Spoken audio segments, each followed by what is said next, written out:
Everybody, this is Archangel Macintosh. Let me go ahead and put on some sounds.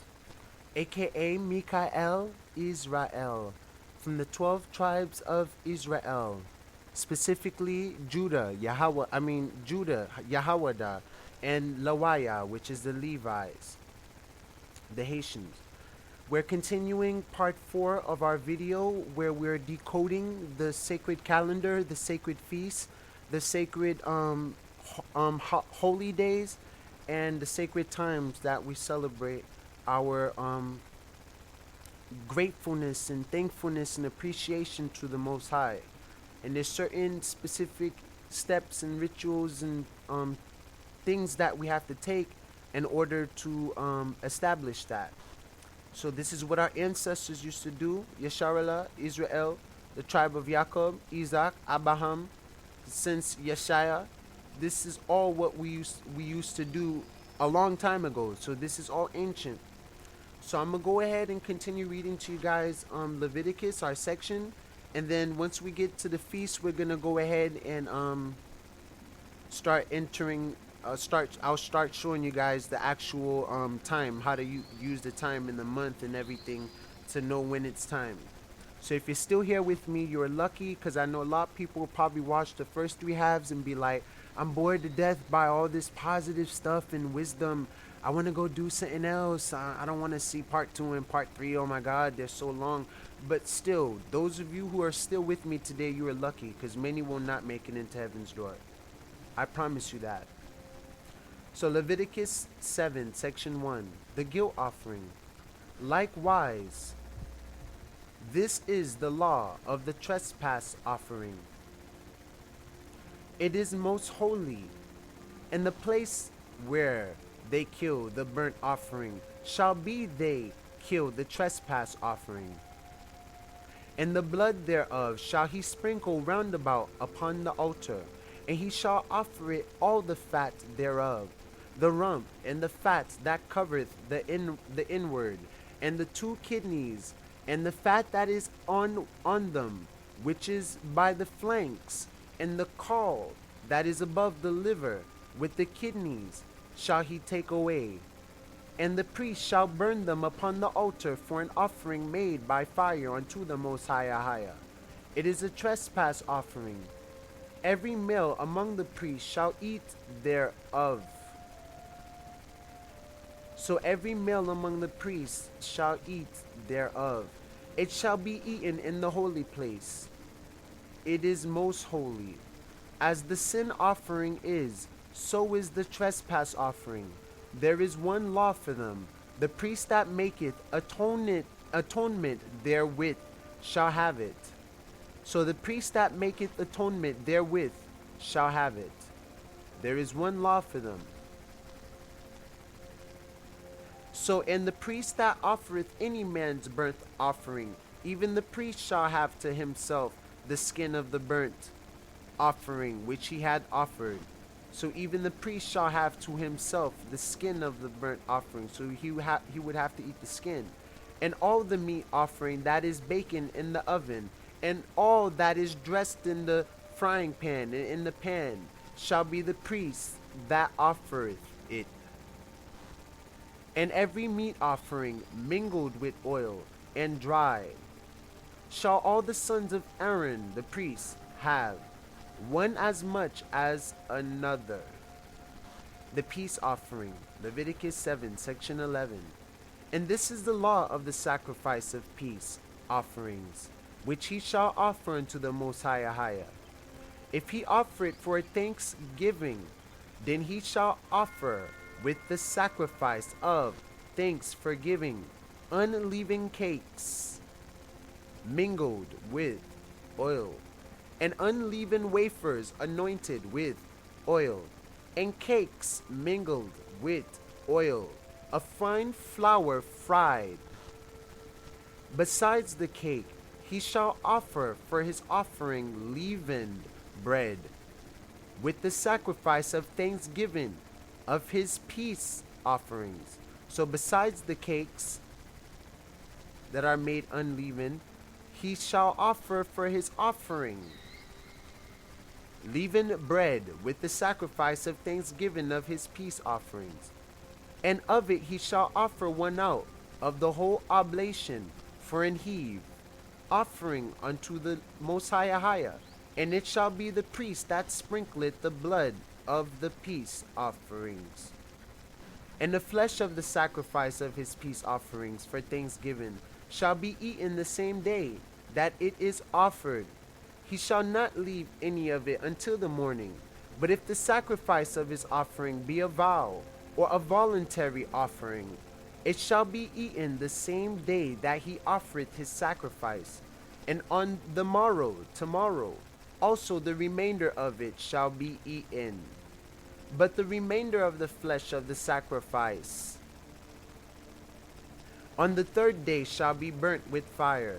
And if any of the flesh of the sacrifice of his peace offerings be eaten at all on the third day, it shall not be accepted, neither shall it be imputed unto him that offereth it, shall be an abomination, matter of fact, and the soul that eateth it shall bear his iniquity. And the flesh that toucheth any unclean thing shall not be eaten, it shall be burnt with fire. As for the flesh, all that be clean shall eat thereof. So everything clean will be what we eat. If it's not clean, don't eat it. But the soul that eateth of the flesh of the sacrifice of peace offerings that pertain unto the Most High, having his uncleanness upon him, even that soul shall be cut off from his people. Moreover, the soul that shall touch any unclean thing, as the uncleanness of man, or any unclean beast, or any abominable unclean thing, and eat of the flesh of the sacrifice of peace offerings, which pertain unto the Most High, even that soul shall be cut off from his people.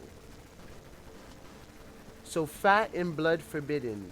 And the Most High spake unto Moses, saying, Speak unto the children of Israel, saying, Ye shall eat no manner of fat, of ox, or of sheep, or of goat, and the fat of the beast that dieth of itself, and the fat of that which is torn with beasts, may be used in any other use, but ye shall in no wise eat of it.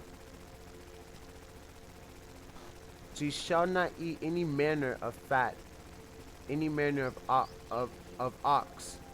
So you shall not eat any fat of the ox, the sheep, or the goat. No fat and no blood, because you don't want their DNA mixing with yours. And the fat of that which is torn with beasts may be used in any other use, but ye shall in no wise eat of it. For whosoever eateth the fat of the beast, of which men offer an offering made by fire unto the Most High, even the soul that eateth it shall be cut off from his people. Moreover, ye shall eat no manner of blood, whether it be fowl or of a beast, in any of your dwellings.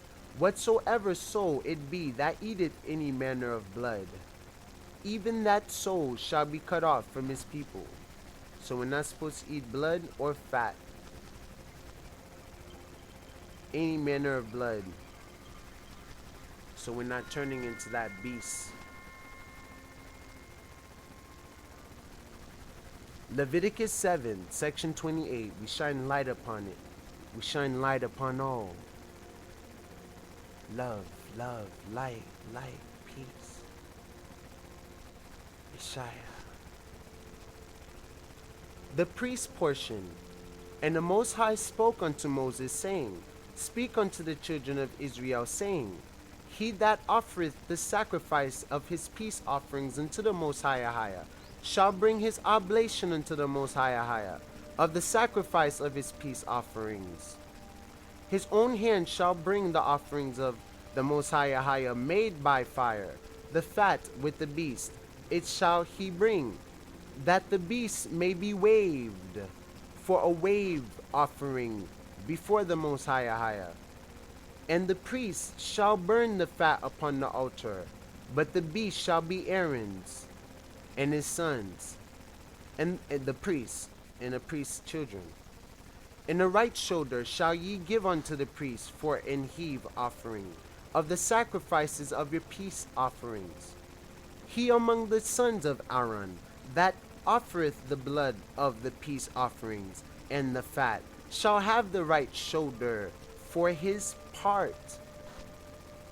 For the wave breast and the heave shoulder have I taken of the children of Israel from off the sacrifices of their peace offerings, and have given them unto Aaron the priest, and unto his sons by a statute forever from among the children of Israel. Yis-RoyAl. This is the portion of the anointing of Aaron, the priest, or the priest, whatever, a royal priest, a righteous priest, and of the anointing of his sons, out of the offerings of the Most High made by fire, and the day when he presented them to minister unto the Most High, and the priest office, which the Most High commanded to be given them of the children of Yis-RoyAl, Israel, and the day that he anointed them, by a statute forever throughout their generations. So because our ancestors made this covenant already, they atoned for all our sins and everyone. So we have this contract too because we're from their generations. We're descendants from them. Those of you who are from the 12 tribes. This is the law of the burnt offering, of the meat offering, and of the sin offering, and of the trespass offering, and of the consecrations, and of the sacrifice of the peace offerings, which the Most High commanded Moses in Mount Sinai, and the day the sunrise, that he commanded the children of Israel to offer their oblations unto the Most High in the wilderness of Sinai. So that concludes that section. I'm gonna go ahead and save this too, because there's some parts in there that I can use to actually decode this whole thing.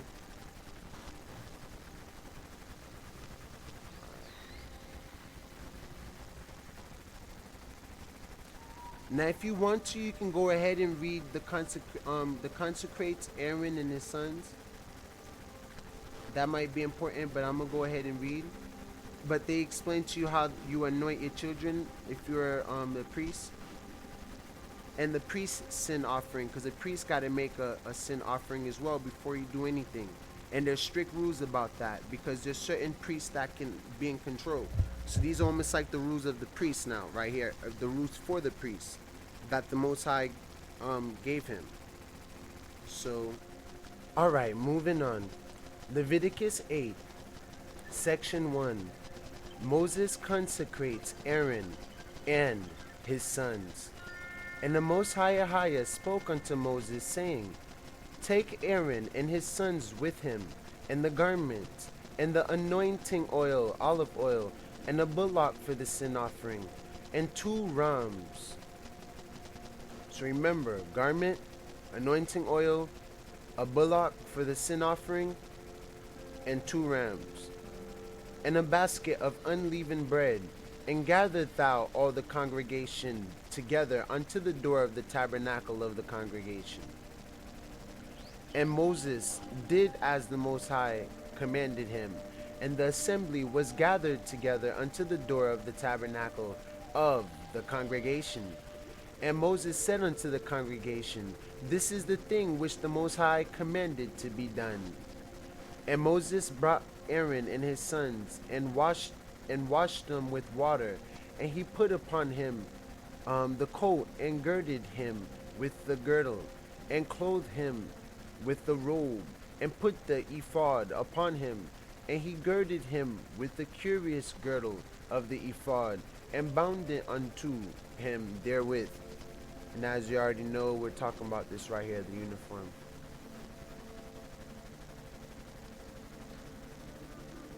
And he put the breastplate upon him. Also he put in the breastplate the Urim and the Tumim. And he put the mitar upon his head. Also upon the mitre, even upon his forefront did he put the golden plate, the holy crown, as the Most High commanded Moses. And Moses took the anointing oil and anointed the tabernacle and all that was therein, and sanctified them.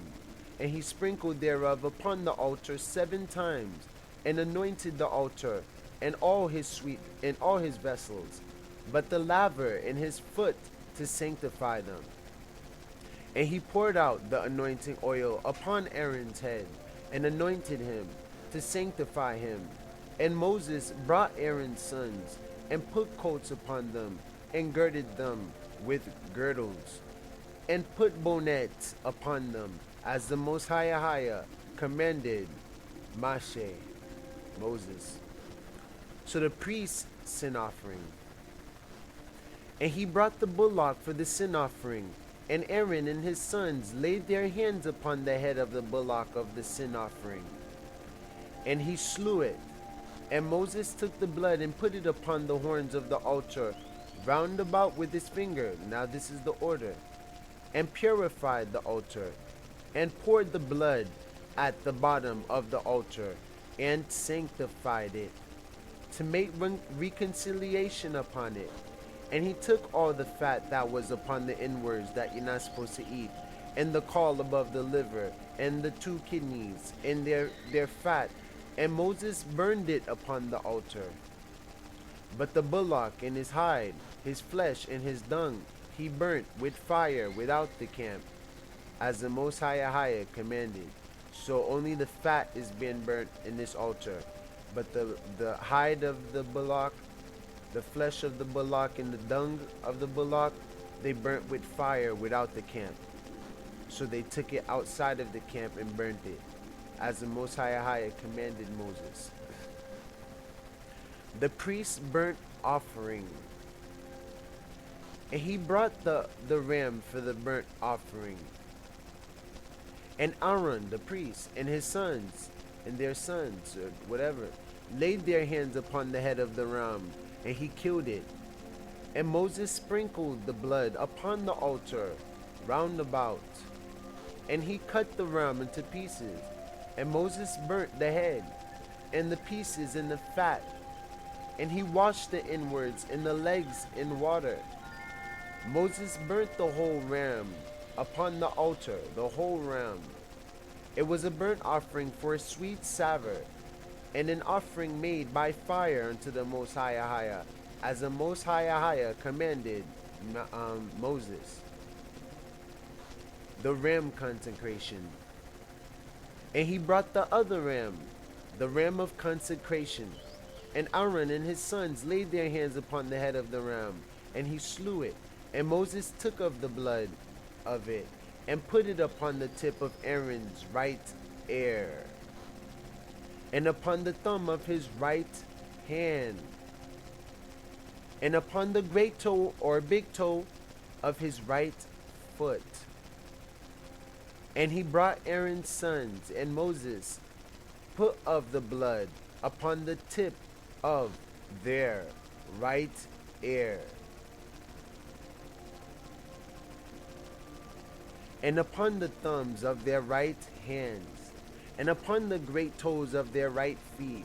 And Moses, Moshe, sprinkled the blood upon the altar about. And he took the fat and the rump, and all the fat that was upon the inwards, and the caul above the liver, and the 2 kidneys once again, and their fats, and the right shoulder specifically. And out of the basket of unleavened bread that was before the Most High, he took 1 unleavened cake, and a cake of oiled bread, and 1 wafer, and put them on the fat, and upon the right shoulder. And he put all upon Aaron's hands, and upon his sons' hands, and waved them for a wave offering before the Most High. And Moses took them from off their hands, and burnt them on the altar upon the burnt offering. They were consecrations for a sweet savor. So it's probably similar to this picture right here where everyone's holding the meat. in the flesh. So so right now he's putting the blood on his right ear. It's gonna go down the line. Oh, and this is the priest right here. He's going ahead to put it on their right thumb, their right big toe, and their right ear. This is the insides, the kidneys, all that stuff which they clean. They clean the inside before they burn it. So the washing also represents a new beginning, also a cleansing, a new start. This is what the bread would look like right here. And so they wave. You see how it look like vibrations and stuff. They're waving the parts of the inside of the ram, and they're gonna get ready to throw it into the fire now. And they placed all their sins on it and get rid of it through that. They'll explain it a little. I'll explain it a little bit more as we go though. But so when Moses took of the anointing oil and of the blood which was upon the altar, and sprinkled it upon Aaron, and upon his garments, and upon his sons, and upon his sons' garments with him, and sanctified Aaron, the priest, and his garments, and his sons' garments with him. And now this is how the priests get rid of their sin before they, lead anybody else in the sermon. You know what I'm saying? So they got to be sanctified pretty much and cleansed and they got to do their sacrifice first with the bullock, and for their children, stuff like that, the 2 rams and things like that, to make a burnt offering, peace offering, a sin offering, and get rid of certain bad baggages before you enter the most holy of holies, which would be in front of the mercy seat. So before the mercy seat would be like the little congregation, you know what I'm saying, where there'll be the lights, the candles, and there's the incense, burning right there, right before the door. Everything's in gold, gold, scarlet, in gold, scarlet, purple, or you can call it violet, and and everything is pretty much in gold, silver, brass. That whole place become very, very, very energetic. You see what I'm saying? Very conductive, very conductive place. So if you're not clean, it can actually kill you. It can send surges of energy through your body that you may not be ready for. It can literally eat you. You see, and you got to know what you're doing before you do any of this, because something will happen. And it's supposed to be a great thing, but if you don't do it with people and you're not ready, it might be a pretty wild experience.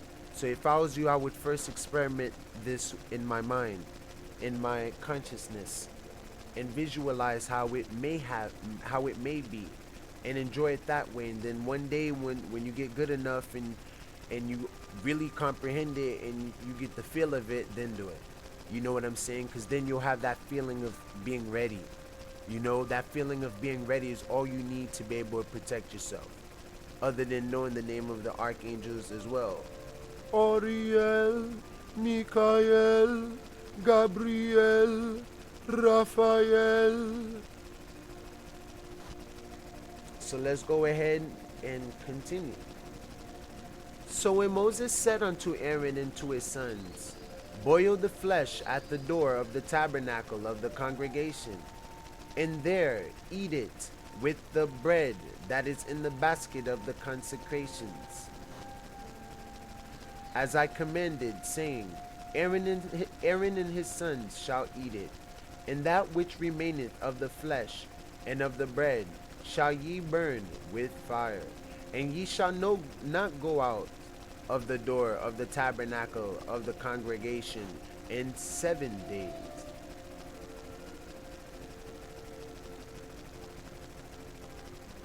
And ye shall not go out of the door of the tabernacle of the congregation in 7 days, until the days of your consecration be at an end. For 7 days shall he consecrate you, as he hath done this day, this sunrise. So the Most High, pure white light spirit, had commanded to do, to make an atonement for you. Therefore shall ye abide at the door of the tabernacle of the congregation, sunrise and sunset, moonrise. Aaron and his sons did all things which the Most High commanded by the hand of Moses.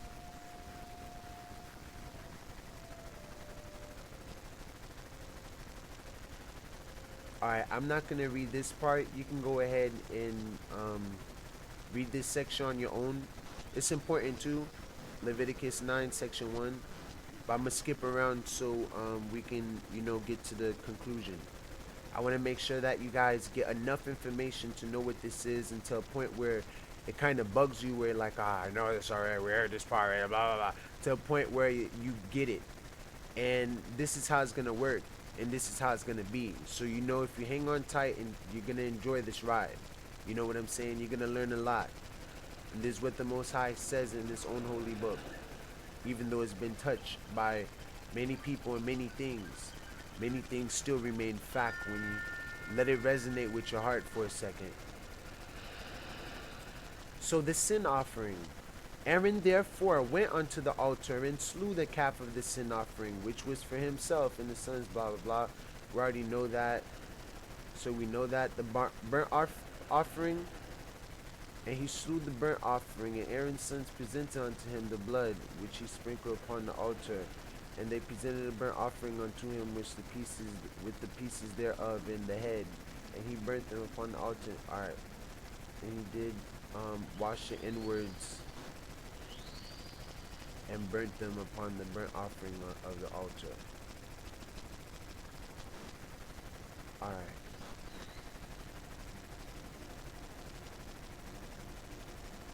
Alright, so we know all of this. You guys can go ahead and read this section if y'all want. I'm going to keep on going. Alright, but I do want to read this last part. Moses and Aaron blessed the people. Pardon me.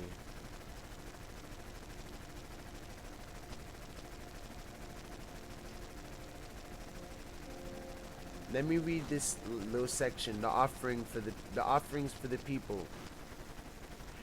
And he brought the people's offering and took the goat, which was the sin offering for the people, and slew it, and offered it for sin as the first. And he brought the burnt offering, and offered it according to the manner. And he brought the meat offering, and took an handful thereof, and burnt it upon the altar, beside the burnt sacrifice of the daytime. He slew also the bullock and the ram for sacrifice of peace offerings, which was for the people.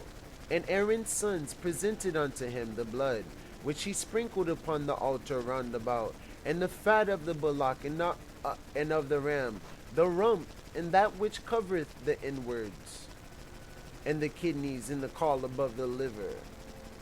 And they put the fat upon the breasts, and he burnt the fat upon the altar. And the breasts and the right shoulder Aaron waved for a wave offering before the Most High, as Moses commanded. And Aaron lifted up his hand toward the people, and blessed them. Bless you. And came down from offering of the sin offering, and came down from offering of the sin offering, and the burnt offering, and peace offerings. So sin offerings, burnt offerings, peace offerings.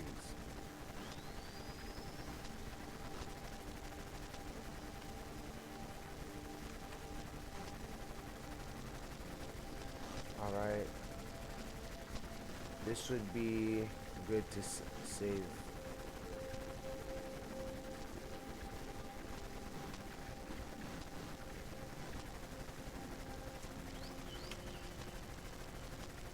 So Moses and Aaron blessed the people, And Moses and Aaron went into the tabernacle of the congregation and came out and blessed the people. And the glory of the Most High appeared unto all the people. And there came a fire out from before the Most High, pure white light, and consumed upon the altar the burnt offering and the fat, which when all the people saw, they shouted and fell on their faces. So this is how powerful this is, like I'm saying. Alright, let's continue. The sin of Nadab and Abihu, we don't have to read that. You can go ahead and check it out if you want to. Let me see if there's anything that's important in there.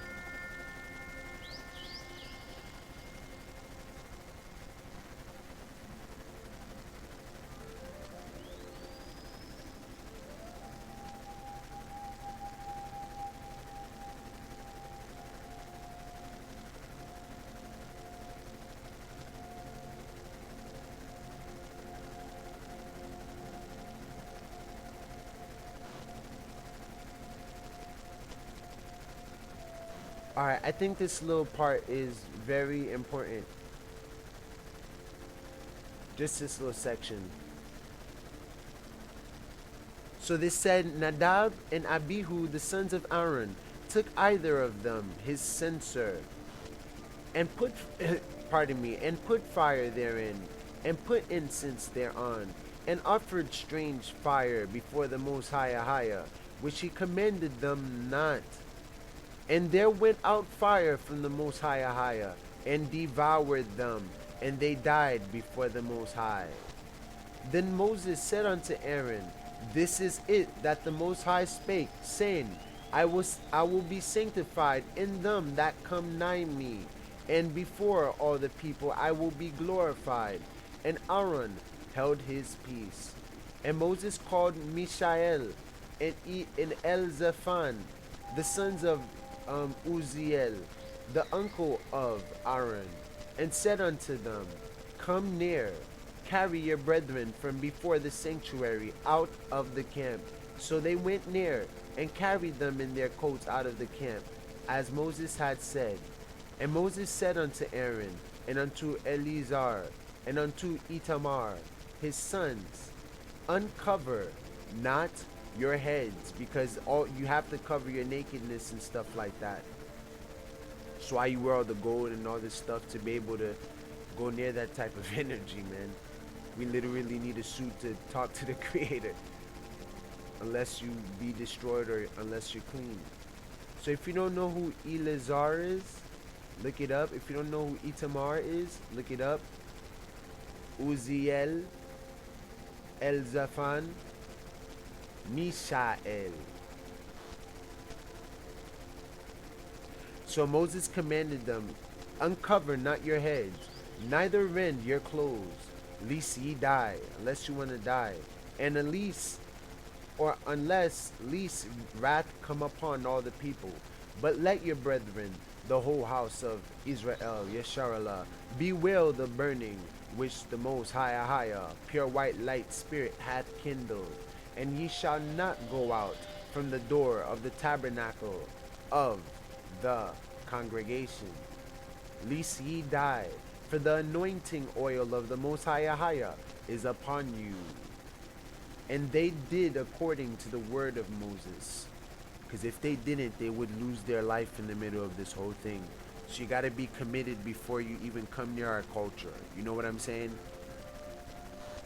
Restrictions for priests. So they're saying the priest should not drink strong wine, getting bent, nor should his sons or any of them. You should be sober. This is a statute throughout the generation. And this means no marijuana either, or any of that. And ye may put difference between holy and unholy, and between unclean and clean, and that ye may teach the children of Israel all the statutes which the Most High hath spoken unto them by the hand of Moses.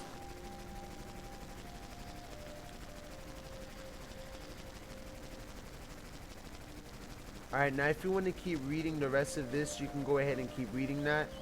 That's Leviticus 10, section 8. I don't really need to read much about that. So Leviticus 11, clean and unclean animals, section 1.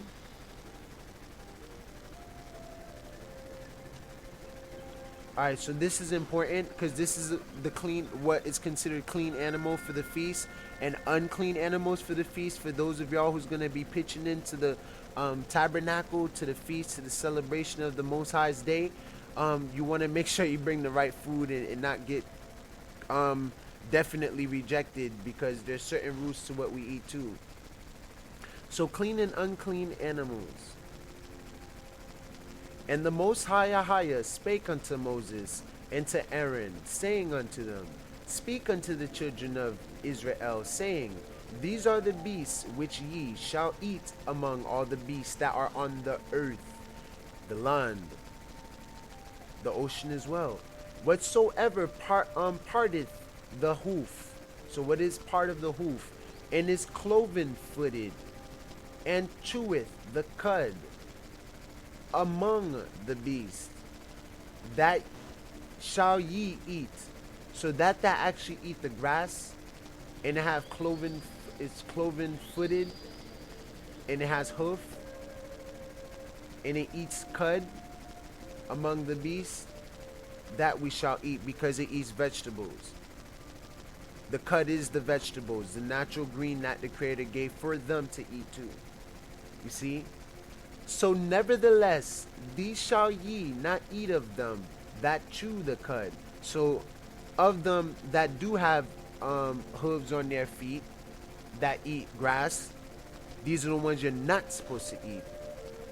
So of them that divide the hoof, as the camel, because he cheweth the cud, but divideth not the hoof, he is unclean unto you. So his hoof is not divided. He got one hoof, so it's not good.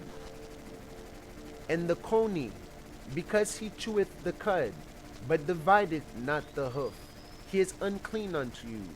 And I believe, I don't know what the coney is, but I'm believing that they're saying horse. But who knows? It makes sense to me. Don't eat horse. Don't eat camel. I mean, how hard can it be, you know? Alright, so it's rabbit. Coney is rabbit. So don't eat of the rabbit, even though we eat grass. It is unclean unto you. And the hare, I believe it's like a rabbit too, because he cheweth the cud, but divideth not the hoof. So his hoof is not divided.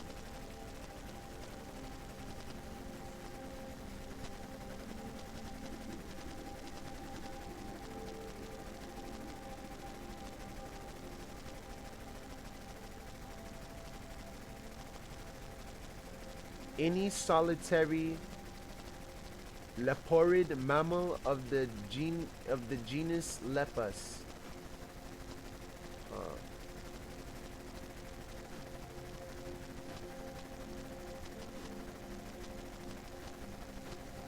And put the word Bible next to it.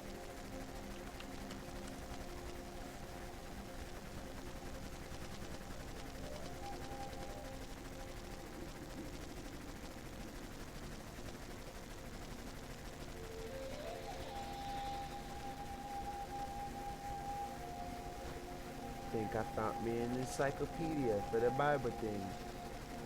This animal is mentioned only in the list of unclean animals in Leviticus.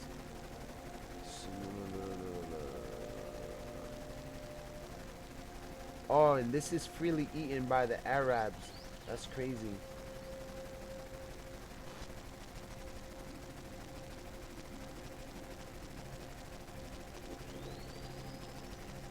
So hair would probably be similar to the rabbit and stuff like that.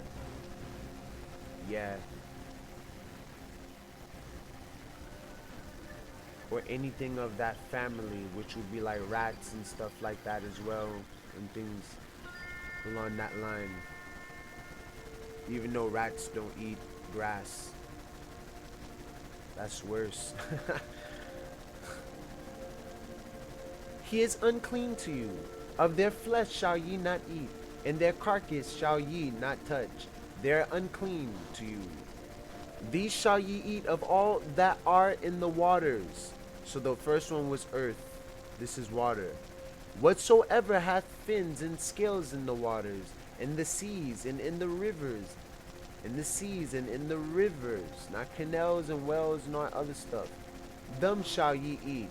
And all that have not fins and scales in the seas and in the rivers, of all that move in the waters, and of any living thing which is in the waters, they shall be an abomination unto you.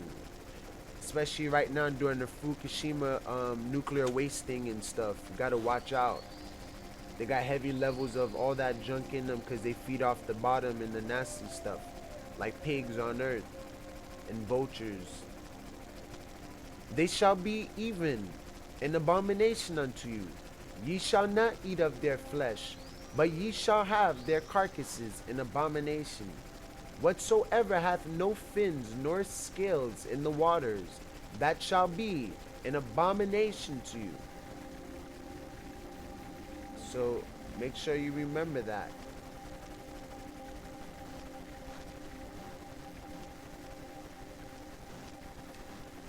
Leviticus 11, section 13. And these are they which ye shall have an abomination among the fowls. They shall not be eaten. They are an abomination. The eagle, and the ostrich, and the osprey. So that's along the fowls. The eagle, don't eat the eagle. Don't eat the osprey, and don't eat the ossifrage. Ossifrage. Make me think of ostrich. And the vulture, and the kite after his kind. Every raven after his kind. Ugh, I can't imagine eating a raven or a vulture. Their whole body probably have maggots just coursing through their veins. They eat so much nasty ooh. Even raven after his kind. And the owl, and the nighthawk, and the cuckoo, and the hawk after his kind. And the little owl, and the cormorant, and the great owl, and the swan, and the pelican, and the gyre eagle, and the stork, the heron after her kind, the heron after her kind, and the lapwing, and the bat. It makes so much sense why not to eat that. So of the earth, we can eat anything except pretty much, I would say, can't eat horses, can't eat dogs, can't eat camels, can't eat cats, because they're all unclean, plus they don't chew on grass. So chicken would be fine because they eat corn. They can eat like natural things, so that's fine. And of the water, we can eat anything with fins and scales.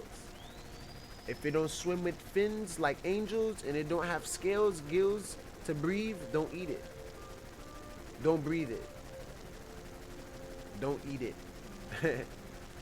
And of the fowls, of course, not to eat vultures and stuff like that. Like you can eat any bird pretty much except these foul ones that eat nasty stuff. So make sure they eat grass as well. The same rule apply. And all fowls that creep, like insects, bugs, going upon all four, shall be an abomination unto you. Yet these may be, ye eat of every flying creeping thing that goeth upon all four. So yet these may ye eat. This is what you may eat of every flying creeping thing that goeth upon all four, which have legs above their feet, to leap with all upon the earth. Even these of them ye may eat, the locust after his kind, and the bald locust after his kind, the beetle after his kind, and the grasshopper after his kind, if you're going to be eating insects. But all other flying creeping things which have 4 feet shall be an abomination to you. So I'll stick with those four if I was you.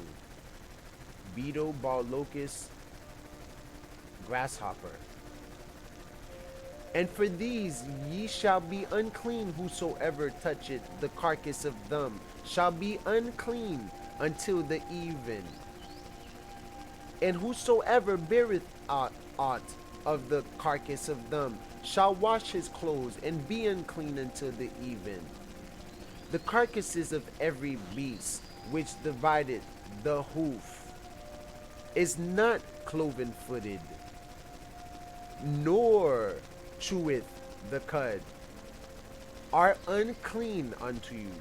Everyone that toucheth them shall be unclean, and whatsoever goeth upon his paws among all manner of beasts that go on all four, those are unclean to you. So if it has paws, once again, I was right. So dogs, cats, anything with paws, those are your companions, your friend, your family, not food. It's a form of cannibalism to me, matter of fact. Kill a dog to eat it, that's just crazy. They're just like us. They're the beasts. They're the beasts of the earth, and we are beasts with them. No one's spirit go up and the beast spirit go down. We all go up or we all go down. We're all the same in the image of our Creator. And he that beareth the carcass of them shall wash his clothes and be unclean until the evening. They are unclean unto you. These also shall be unclean unto you among the creeping things that creep upon the earth. The weasel, and the mouse, yup, I said that, and the tortoise after its kind, and the ferret, oh, I love ferrets, it's so cute, and the chameleon, and the lizard, so no eating lizards, and the snail, and the mole, yuck. These are unclean to you among all that creep. Whosoever do touch them, when they be dead, shall be unclean until the even. And upon whatsoever any of them, when they are dead, do fall, it shall be unclean, whether it be any vessel of wood, or raiment, or skin, or sack, whatsoever vessel it be, wherein any work is done. It must be put into water, and it shall be unclean until the evening. So it shall be cleansed, and every earthen vessel, whereinto any of them falleth, whatsoever is in it, shall be unclean, and ye shall break it. Of all meat which may be eaten, that on which such water cometh shall be unclean, and all drink that may be drunk in every such vessel shall be unclean. And everything whereupon any part of their carcass falleth or touch shall be unclean, whether it be oven or ranges for pots. So you gotta go clean up everything now. Yes, we take it that serious. They shall be broken down, for they are unclean, and shall be unclean unto you. Nevertheless, a fountain or pit wherein there is plenty of water shall be clean. But that which toucheth their carcass shall be unclean. And if any part of their carcass fall upon any sowing seed which is to be sown, it shall be unclean. Keep these things away from you. Keep the DNA pure. But if any water be put upon the seed, and any part of their carcass fall thereon, it shall be unclean to you. So even if you wash it, even if you clean it, no. Even if you're hungry, even if you need it, no. Even if you're starving, even if your tummy's bothering you, no. You haven't ate for 2,000 yet, no.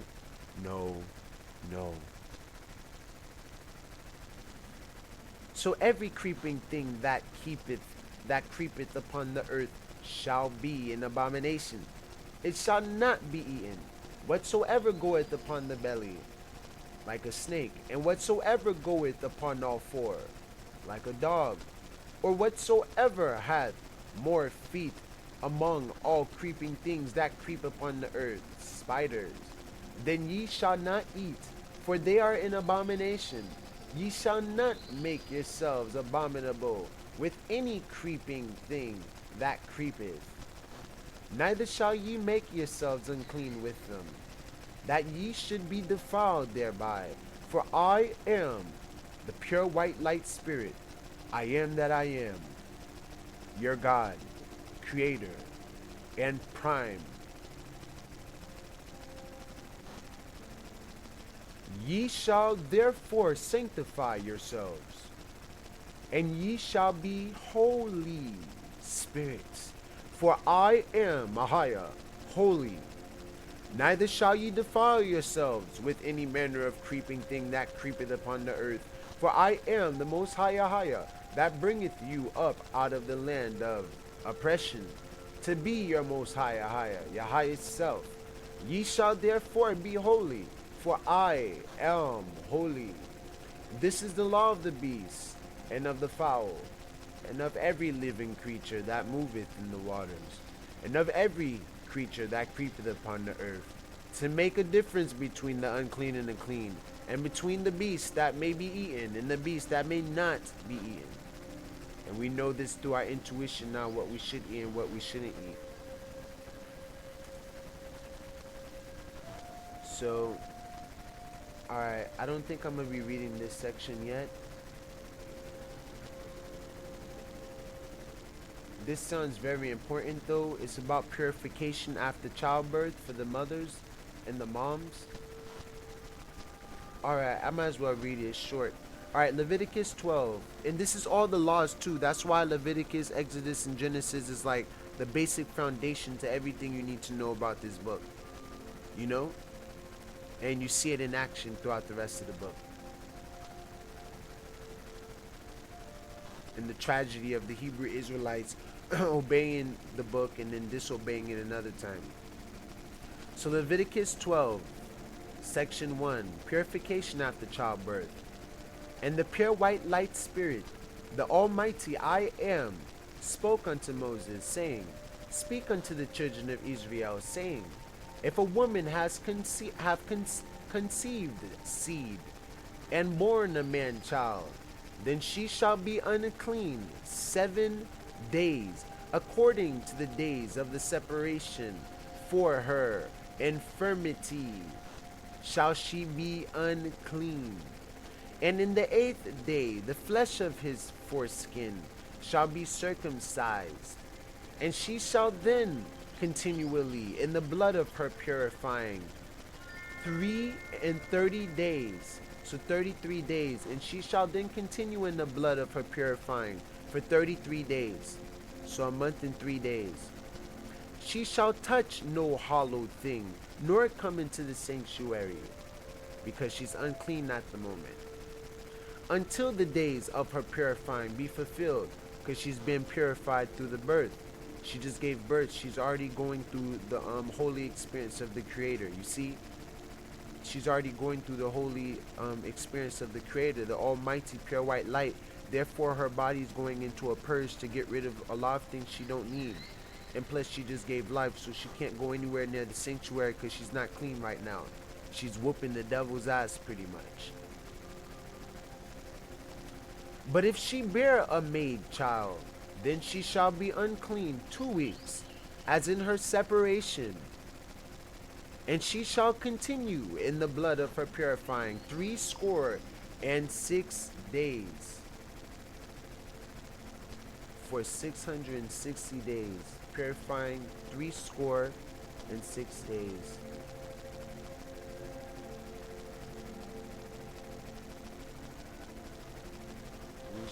Or 36 days. Oh, okay, so that can also mean 36 days. 36 days. Not 6 days and 3 scores. It's 3 scores and 6 days, which mean 3 and 6. 36. If I am right. Because as you can tell, the Creator said the woman that had a pretty much natural baby, indigenous baby that's not made, will only bleed for like, I mean, it's unclean for 1 week, 7 days, from half moon to new moon, whatever it may be. And she shall be unclean for 2 weeks. I mean, the maid, the woman that makes a maid child, will be unclean for 2 weeks. You see, like if a maid was mated with in order for a baby to come into existence, she's unclean for another 7 days. So her purifying will take more than just 30 days. It's gonna need another 6 to 7 days, so that's where 36 would come from. Why she'll need 36 days of bleeding and stuff, and the woman otherwise would have just 30 days of bleeding. But I'm not positive about that section yet. That's a section to look into. But Leviticus 12, section 6. And when the days of her purifying are fulfilled for a son or for a daughter, she shall bring a lamb of the first year, the new moon, for a burnt offering, and a young pigeon or a turtle dove for a sin offering upon the door of the tabernacle of the congregation unto the priest, who shall offer it before the Most High, and make an atonement for her, and she shall be cleansed from the issue of her blood. This is the law for her that hath borne a male or a female. And if she be not able to bring a lamb, then she shall bring 2 turtles or 2 young pigeons, the one for the burnt offering and the other for a sin offering. And the priest shall make an atonement for her, and she shall be clean, purified. So moms gotta know the ritual, what they need to do to clean themselves and purify themselves if you're Hebrew Israelite, to remain aligned with spirit and be healed rapidly and stuff like that. So laws about leprosy. Laws about leprosy would be about that would be talking about plagues that's happening to the skin. So this is going to be happening during this time as part of the plagues. So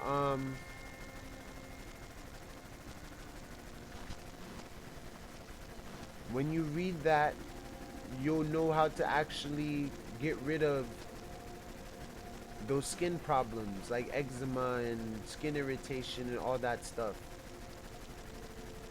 Although leprosy is this disease where your skin start to melt off and your body start to melt off day by day.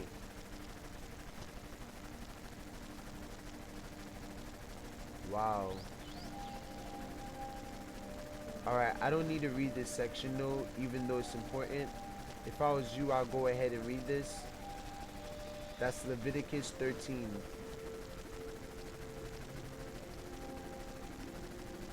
And leprosy can also mean being burnt by the sun.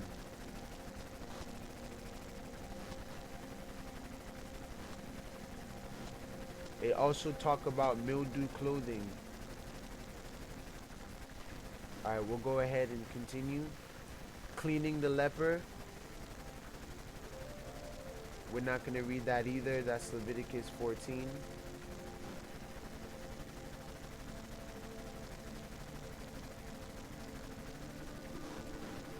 So if you're going to be helping someone get rid of leprosy or any of those skin irritations, you can make an offering for them too. A burnt offering, or also a sin offering, trespass offering, guilt offering, sin offering.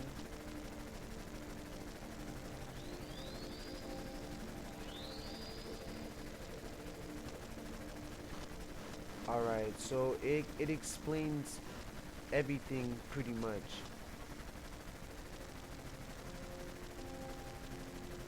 About leprosy on Leviticus 14. We're going to continue because we're just touching up on Sabbaths. The uncleanness of man.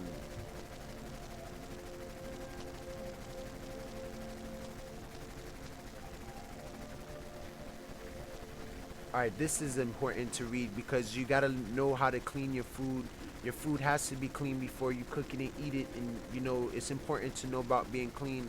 Having a clean environment and a clean space represents how clean your consciousness is as well.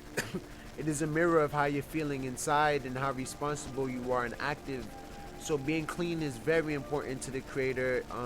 So make cleansing and being clean your main priority of healing.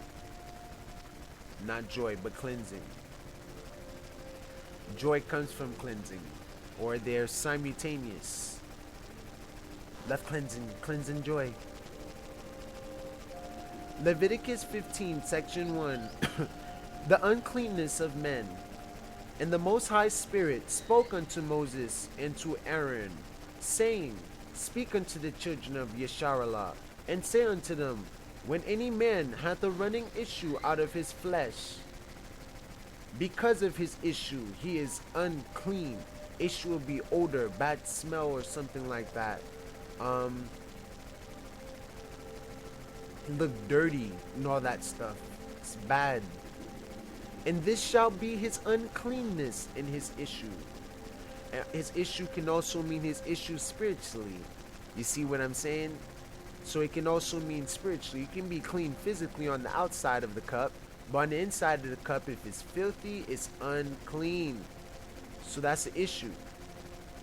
Whether his flesh run with his issue, or his flesh be stopped from his issue, it is his uncleanness. Every bed whereon he lieth that hath the issue, whatever the issue he has on his skin, disease and uncleanness, whatever, is unclean. And everything whereon he sitteth shall be unclean. Like somebody with herpes, I bless you, I heal you now in the vibrations of Christ Yeshua, the Messiah. So, and whosoever toucheth his bed shall wash his clothes, and bathe himself in water, rapido, and be unclean until the evening. And he that sitteth on anything whereon he sat that had the issue shall wash his clothes, and bathe himself in water, and be unclean until the even. And he that toucheth the flesh of him that hath the issue shall wash his clothes, and bathe himself in water, and be unclean until the evening. And if he that hath the issue spit upon him that is clean, then he shall wash his clothes and bathe himself in water, and be unclean unto the evenings. Don't be near these nasty things and contaminated people. Pardon me, all love, but be careful. And what saddle soever he rideth upon that hath the issue shall be unclean. And whosoever toucheth anything that was under him shall be unclean until the evening. And he that beareth any of those things shall wash his clothes and bathe himself or herself in water, and be unclean until the evening. And whomsoever he toucheth that hath the issue, and hath not rinsed his hands in water, he shall wash his clothes and bathe himself in water, and be unclean until the evening.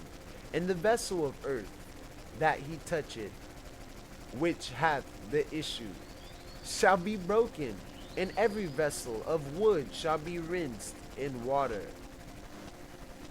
So the cleansing of man. And when he that hath an issue is cleansed of his issue, then he shall number to himself 7 days for his cleansing, and watch his moon. So 7 days, 7 sunrise based on the moon and sun, and bathe his flesh in running water, and shall be clean. And on the 8th day he shall take to him 2 turtle doves, or 2 young pigeons, and come before the Most High Spirit unto the door of the tabernacle of the congregation, and give them unto the priest. And the priest shall offer them, the one for a sin offering, and the other for a burnt offering.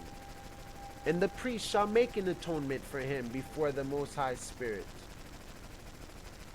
for his issue.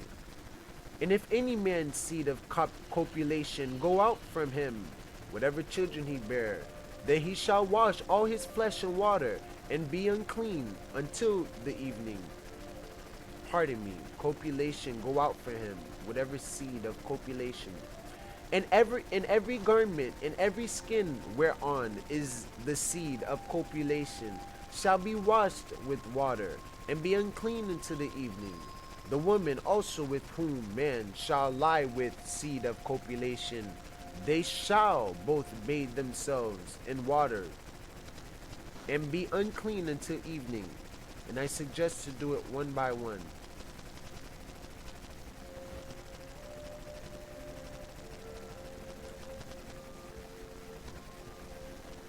Oh, so copulation mean defile. Make foul, to pollute, to defile, pollute. Seed of pollution.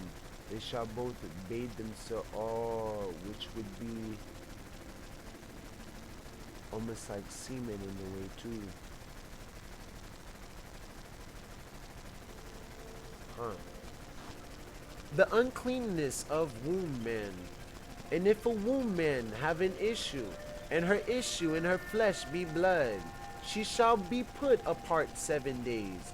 And whosoever toucheth her shall be unclean until the evening. So while she's on her period, you're not supposed to be going in. This is the time of her getting rid of all the nasty stuff in her body. This is the worst time to be messing with that, even though she's precious. And everything that she lieth upon in her separation shall be unclean. Everything also that she sitteth upon shall be unclean. And whosoever toucheth her bed shall wash his clothes, and bathe himself in water, and be unclean until the evening.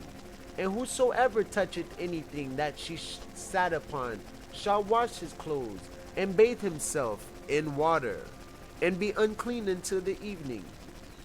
And if it be on her bed, or on anything whereon she sitteth, when he toucheth it, he shall be unclean until the evening. And if any man lie with her at all, and her flowers be open upon him, he shall be unclean 7 days. And all the bed whereon he lieth shall be unclean. So there's a lot of cleansing that need to be done, you guys. Lots of cleansing. Leviticus 15, section 25. And if a woman have an issue of her blood many days out of the time of her separation, or if it run beyond the time of her separation, all the days of the issue of her uncleanness shall be as the days, sunrises, of her separation. She shall be unclean. Every bed whereon she lieth all the days of her issue shall be unto her as the bed of her separation. And whatsoever she sitteth upon shall be unclean, as the uncleanness of her separation. So all this is important to know before you go into the tabernacle or anything like that.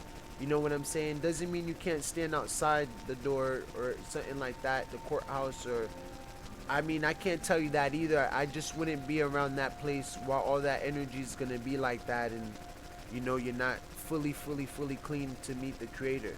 This is nothing against women. It's just that there's something unique about your body and stuff, and it gets rid of a lot of toxins and stuff, and a lot of waste when you're having a period. Therefore, when your man sleep with you during that time, he's taking in the most toxic parts of you. You see? So he becomes unclean and things like that, and it's almost like a sacrifice. You know, I'm pretty sure Illuminati have, you know, sexual intercourse while on period, while everyone's bleeding and everything, and they're sucking the blood out and licking the blood, sticking their ding dong in the blood and everything, and just, who can imagine? Who knows if like they even let the people sperm in their mouth with the, you know, with the blood all over it, sperm and blood, you know, and sperm represent life. I don't know what they do, but they do a lot of rituals. I actually even heard of one person or being a long time ago when the Saturnist people, the satanic people, they they actually defiled a young woman on the altar. You see what I'm saying? So like I wouldn't be surprised if they were like, you know, eating sperm with blood all mixed together and having nasty, you know, raunchy period sex on top of altars and stuff to their gods. You know what I'm saying? To show their dedication. To make it worse, I'm pretty sure like they have done it with the same sex. So this stuff gets very nasty the way these people are. And they're worshiping idols to it too. They're so unclean. They can't come near us.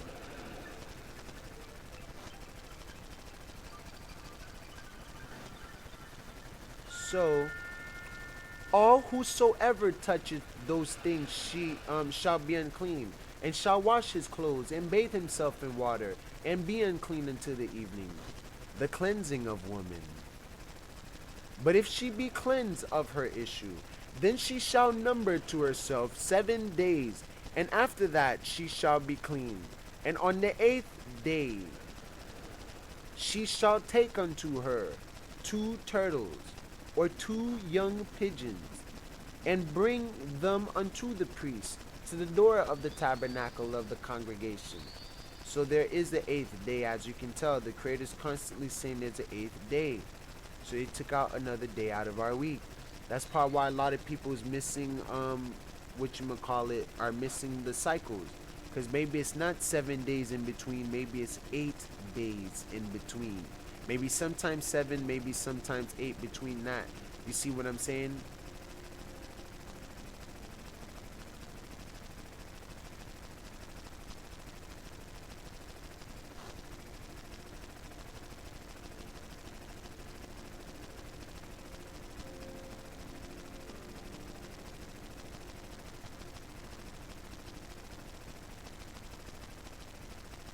Cool. So, and on the 8th day she shall take unto her 2 turtles or 2 young pigeons, and bring them unto the priest to the door of the tabernacle of the congregation. And the priest shall offer one for a sin offering, because that was a sin. She went through negativity. She went through hell. That's a sin offering. And the other for a burnt offering. And the priest shall make an atonement, which means a cleansing, a sanctification for her before the Most High Spirit, for the issue of her uncleanness, which means he'll say a couple of words to clean her. The vibrations of the Most High. So thus shall ye separate the children of Israel from their uncleanness, that they die not in their uncleanness, when they defile my tabernacle that is among them. This is the law of him that hath an issue, and of him whose seed goeth from him, and is defiled therewith, and of her that is sick of her flowers, which is her womb, and of him that hath an issue, of the man, and of the woman, and of him that lieth with her that is unclean. Let me see one thing. Alright, cool. So the cleanser of the man, that's Leviticus 15. Let me see.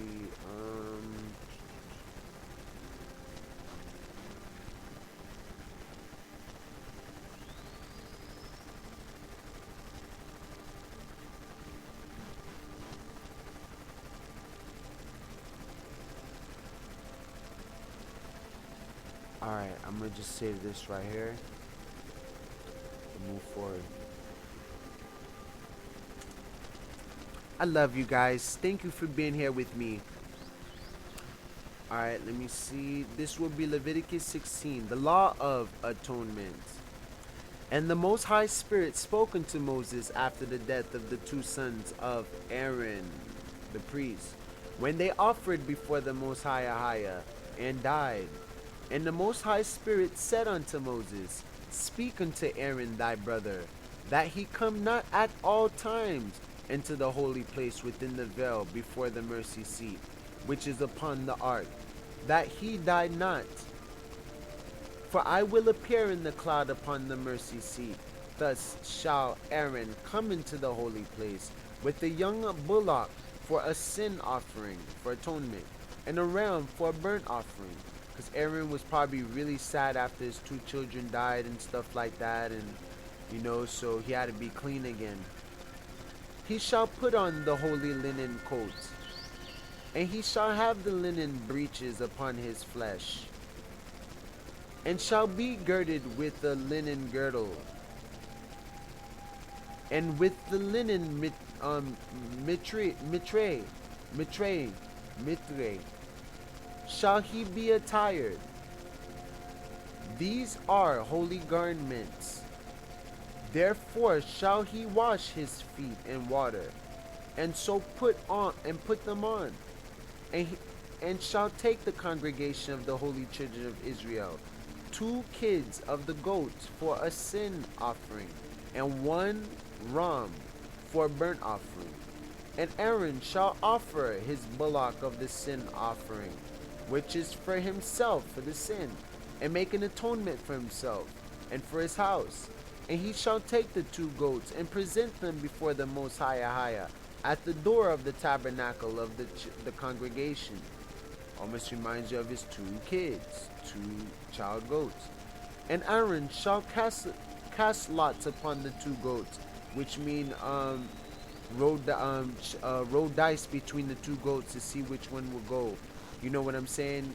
So he'll cast lots, which is cast dice, shake dice and stuff, like almost like gambling. Cast lots upon the two goats. I don't know if they put it in that picture that we have over there.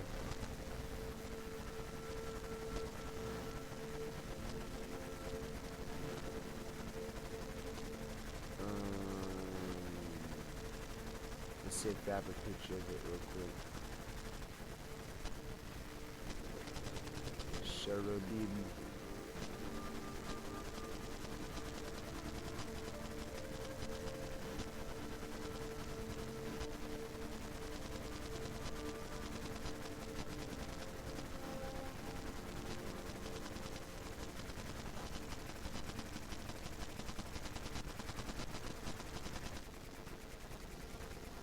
Nope, don't see it there. It's all love. So when Aaron shall offer his bullock of the sin offering, which is for himself, and cast lots upon the 2 goats, gamble, roll a dice, to see which one will win. 1 lot for the Most High, and the other lot for the scapegoat. So 1 goat will be for the Most High Spirit, and the other lot for the scapegoat. Scapegoat is going to be what you put the sin into and throw it away, send it away. And Aaron shall bring the goat upon which the Most High's lot fell, and offer him for a sin offering. But the goat on which, like heads or tail will work too, but the goat on which the lot fell to be the scapegoat shall be presented alive before the Most High to make an atonement with him, and to let him go for a scapegoat into the wilderness. So he's going to release that goat into the wilderness after he places all the sins in it. So the sin offering for the priest.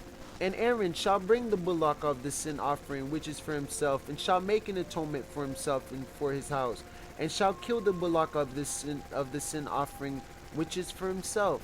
And he shall take a censer full of burning coals of fire from off the altar before the Most High Spirit, and his hands full of sweet incense beaten small, and bring it within the veil. And he shall put the incense upon the fire before the Most High, that the cloud of the incense may cover the mercy seat that is upon the testimony, that he died not. And he shall take of the blood of the bullock, and sprinkle it with his finger upon the mercy seat, eastward. And before the mercy seat shall he sprinkle of the blood with his finger 7 times. the sin offering for the people. Then shall he kill the goat of the sin offering that is for the people, and bring his blood within the veil, and do with that blood as he did with the blood of the bullock, and sprinkle it upon the mercy seat, and before the mercy seat. And he shall make an atonement for the holy place. Pardon me. And he shall make an atonement for the holy place, because of the uncleanness of the children of Israel, and because of their transgressions and all their sins. And so shall he do for the tabernacle of the congregation that remaineth among them in the midst of their uncleanness. And there shall be no man in the tabernacle of the congregation when he goeth in to make an atonement in the holy place, which would be the first apartment, the first section. The holies of holies will be the second place, until he came out and had made an atonement for himself and for his household and for all the congregation of Israel. And he shall go out unto the altar that is before the Most High Spirit, and make an atonement for it, and shall take of the blood of the bullock and of the blood of the goats, and put it upon the horns of the altar round about, and he shall sprinkle of the blood upon it with his finger 7 times, and cleanse it, and hallow it from the uncleanness of the children of Israel. The scapegoat. And when he hath made an ending of reconciling the holy place, and the tabernacle of the congregation and the altar, he shall bring the live goat. And Aaron shall lay both his hands upon the head of the live goat, and confess over him all the iniquities and sins and wrongdoings and wickedness of the children of Israel, and all their transgressions and all their sins, putting them upon the head of the goat, and shall send him away by the hand of a fit man into the wilderness. And the goat shall bear upon him all their iniquities unto a land not inhabited, and he shall let go the goat in the wilderness. So you would probably have to mark that goat too, to remember that it's that goat, so no one eat it and stuff like that. And Aaron shall come into the tabernacle of the congregation, and shall put off the linen garments which he put on when he went into the holy place, and shall leave them there. And he shall wash his flesh with water in the holy place, and put on his garments, and come forth. So everything's, his whole uniform's supposed to change while he's there in that holy place. And his burnt offering, the burnt offering of the people, and make an atonement, and offer his burnt offering, and the burnt offering of the people, and make an atonement for himself and for the people, and it's an offering. And the fat of the sin offering shall be burned upon the altar. And he that let go the goat for the scapegoat shall wash his clothes and bathe his flesh in water, and afterward come into the camp. And the bullock for the sin offering, and the goat for the sin offering, whose blood was brought in to make atonement in the holy place, shall one carry forth without the camp, without the people come in, and outside of the camp. And they shall burn in the fire their skins and their flesh and their dung. So I guess the camp could come. It means outside of the courtyard, not outside of I don't know if they mean outside of the tabernacle or outside of the courtyard, but I believe that's what they mean by camp. That doesn't mean you can't go with people. It just means you got to go without the camp, go outside the camp. And burn in the fire their skins and their flesh and their dung. And he that burneth them shall wash his clothes and bathe his flesh in water, and afterward he shall come into the camp. The day of atonement. And this shall be a statute forever unto you. This is one of the statutes, that in the 7th month, on the 10th day of the month. So remember, the moon tells you the sign of what will be happening next. So let me go ahead and wrap this up. See, this is first quarter moon. Let's start from new moon, and this is full moon. So from a new moon, we start to go up. 8 days or 7 days pass by. Boom, we have a first quarter, which is half moon. That half moon is half a month, because that's half a month, half a moon. Or actually, that's a quarter of a month. Pardon me. Now, you have 3 more days. I mean, you have 8 more days or 7 more days until you actually. Hold on, let me get you a better picture, because that one is not depicting it right. Let me see.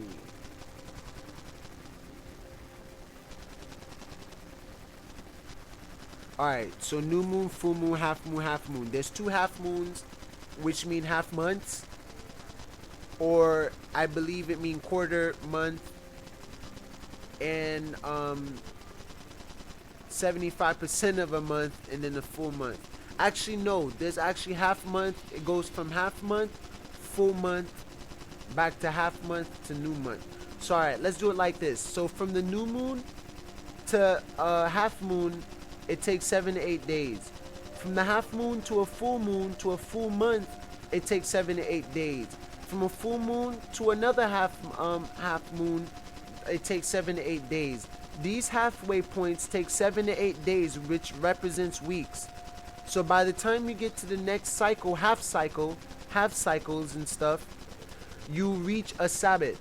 You reach a month. So a full moon represents a full month. You're gonna have the full moon would let you know that tomorrow you're gonna have a full sun. I mean, you're gonna have a full month the next day. You know what I'm saying? So by day, when they say day, like if they say the moon night, a full moon night. Okay, full moon night will be on the night the full moon come out. But the day, like the creators say, like the day of atonement would mean sunrise. That would mean sunrise, when the sun rises. See, the 10th day, not the 10th night. You see? Hold on, pardon me.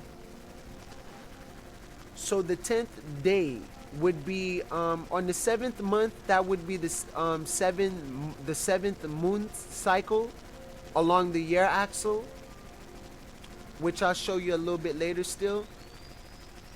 And I'm gonna show you what month it is. Wait, hold on. Let me see. Let me get that up first, actually. Pardon me. Alright, boom. So as you can tell here, it's the same system, same circle.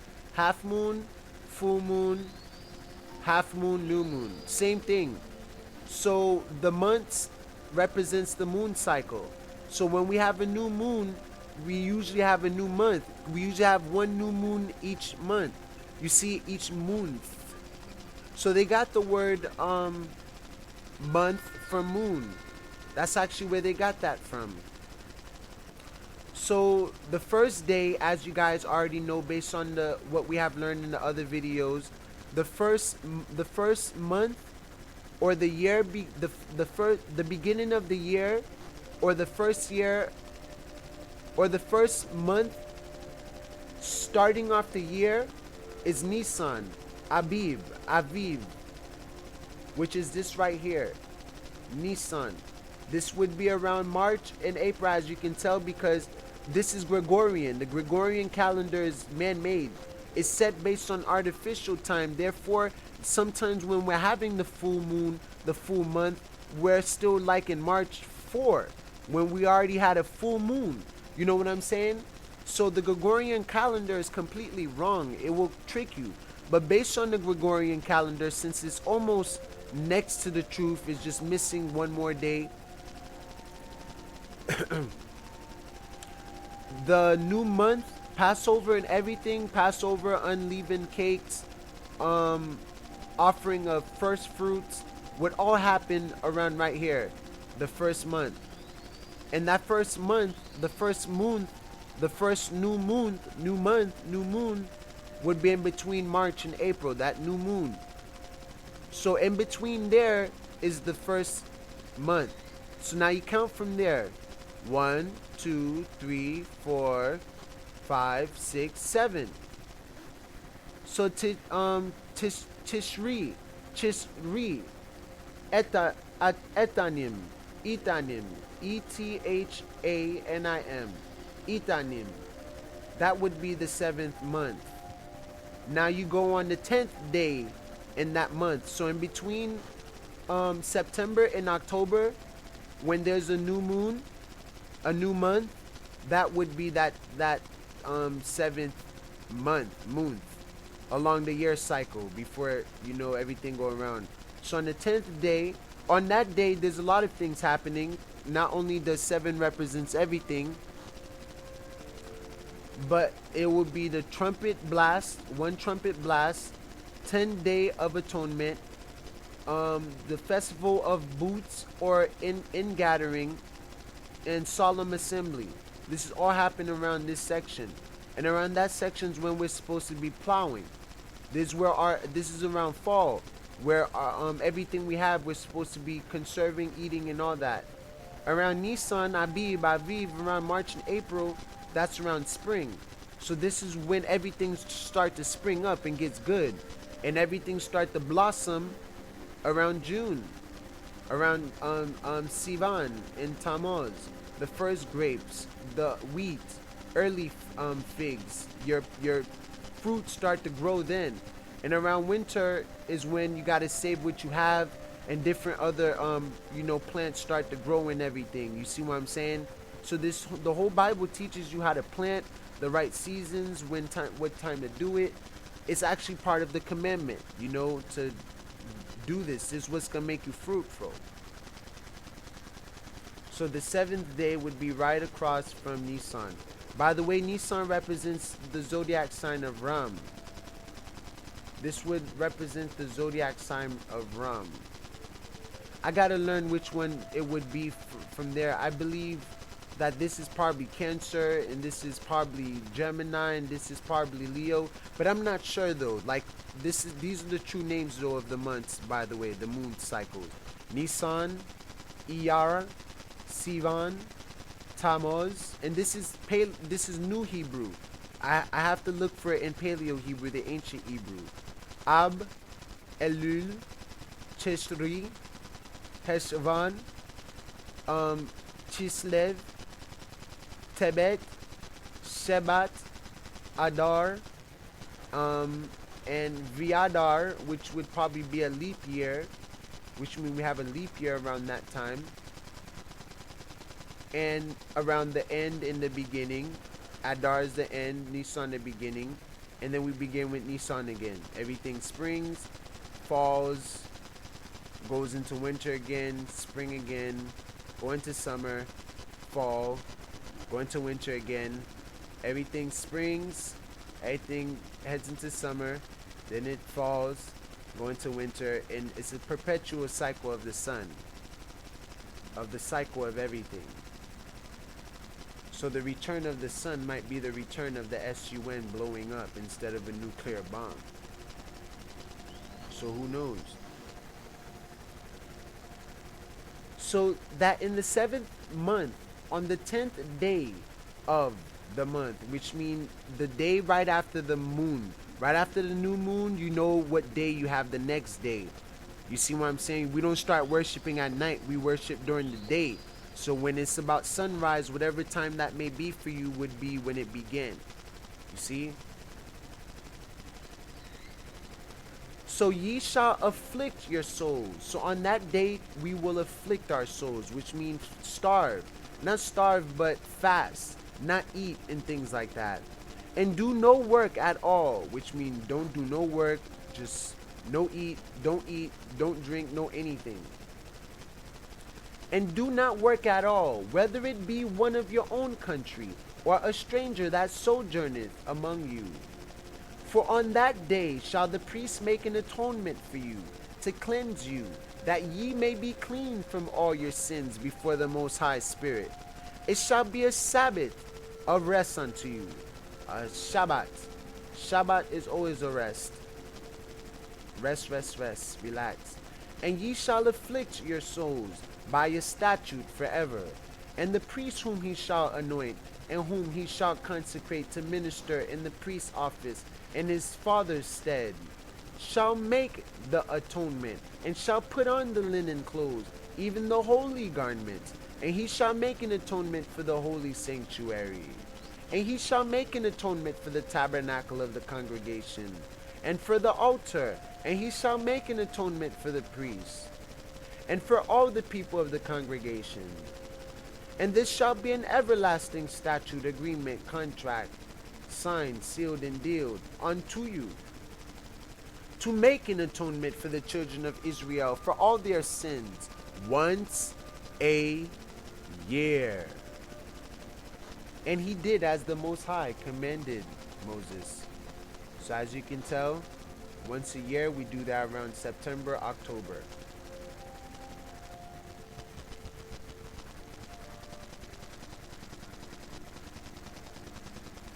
So Passover is coming up soon, because we're still heading into March right now. We haven't even had our next new moon yet. That's actually what's coming in 5 more days. Then we're entered the season of March, when we have that new moon. So in the middle of the season of March, there's actually a 13th month, by the way, as you can tell, and as you can see, that would be the leap year. That's what the leap year is. What the leap year is,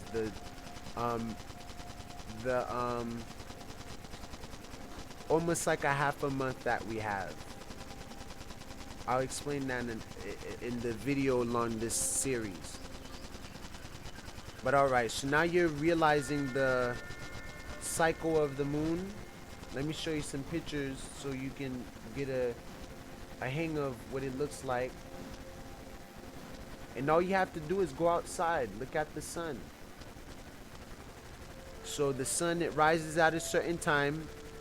That time is supposed to be 1 o'clock, because that's when it rises. And when it's at its peak, that's what's its evening. When it's all the way at the top of the sky, the sun, that would be evening. And then when the sun started to go down again, that's when from the process from the sun going down, that would be sunset. So it'll take 6 hours for the sun to rise up, 6 hours for the sun to set. The whole process, that's 12 hours. And then the moon goes up now.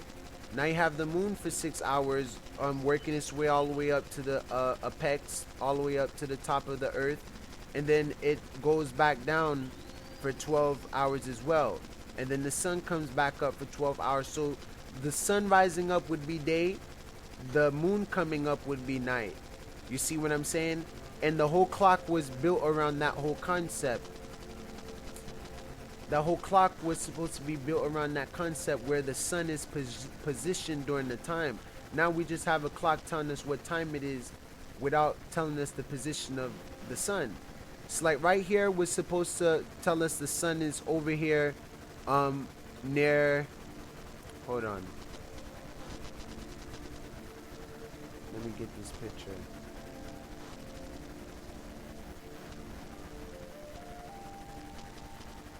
So for example,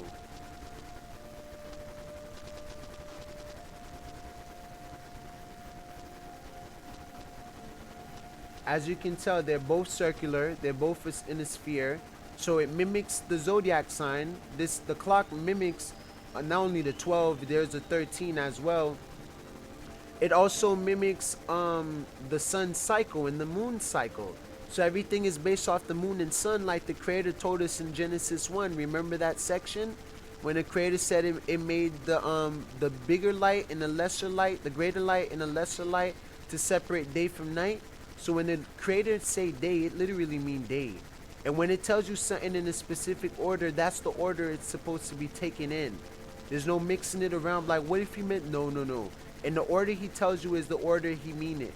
So when he say day, after you have a half moon, full moon, or whatever, that is a sign telling you what day you're going to be having the next day. You see? and that would be the day of the Sabbaths and things like that. See a couple of other pictures. So from the new moon, half a week would be this cycle, and a full week will be this. Half a week would be the waning cycle, and by full moon that would be a full week. Half a week, full week. Half a week, full week. Half a week, full week. So every week, every 7 days, every 8 days, every moon cycle, the quarters, is a Sabbath. Boom, boom, boom, boom, boom. Because a moon represents month. How much is half a month? Months or weeks, right? So if it's weeks and it takes only 8 days, logically, if you look at the moon, for the moon to go from half a quarter to a new moon, and it only takes 7 to 8 days, don't you think, like that's a week? You know what I'm saying? And in the process of the half moon becoming new moon, the new month, there's also a process in between. So that process in between, maybe it represents days and nights. You see what I'm saying? The days and nights, how much the sun rises and sets before it gets to 7 days and 7 nights and, reaches, 6 days, 6 nights and reaches the new moon. So this is how we used to keep time, based on the moon. And where the moon is positioned also tells us what month that we're in, based on what it's pointing at, the points. Which mean this would probably mean that we are in Adon. In Aviv, pardon me.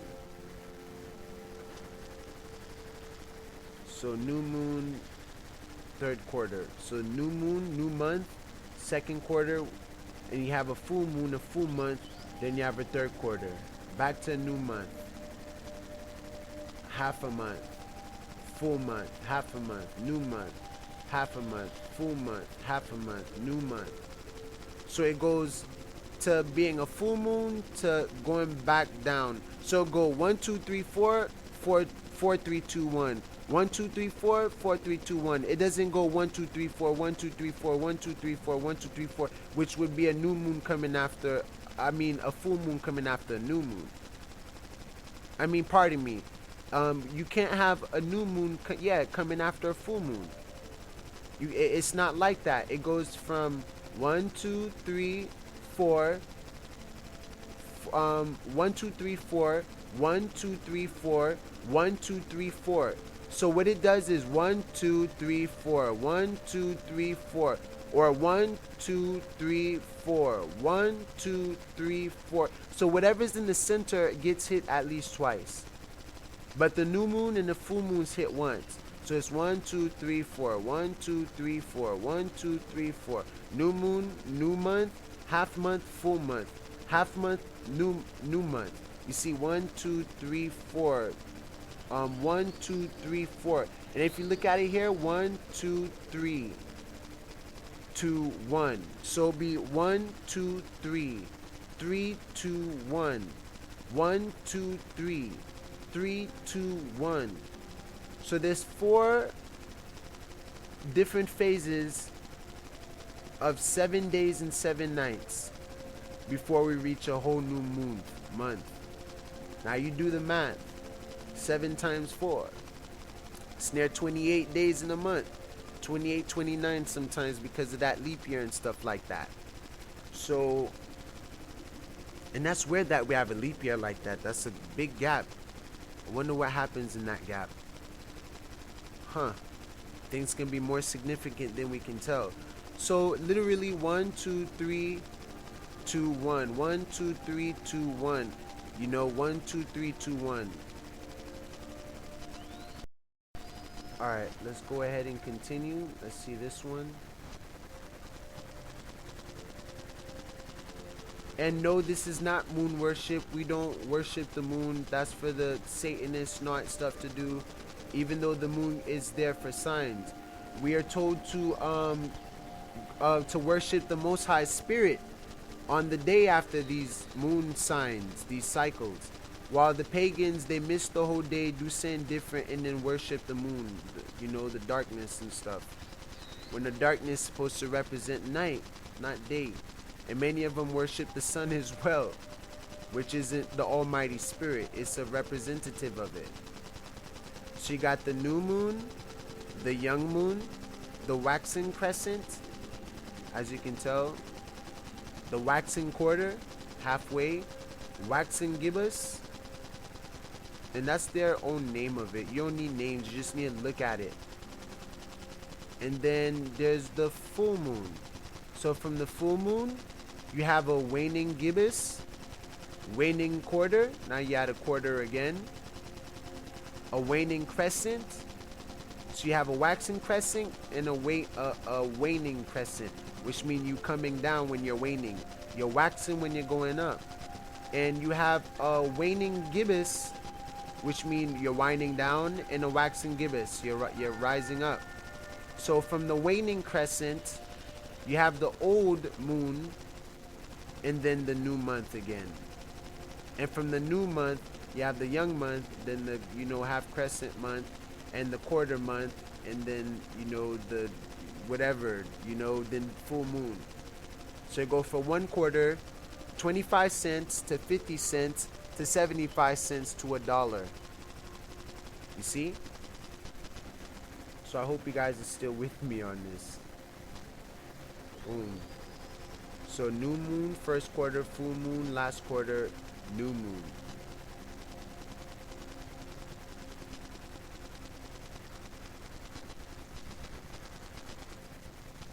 And you need to know north, south, east, west as well, because all this is aligned with all of this stuff we've been learning: sacred geometry, time, keeping up with nature and stuff like that.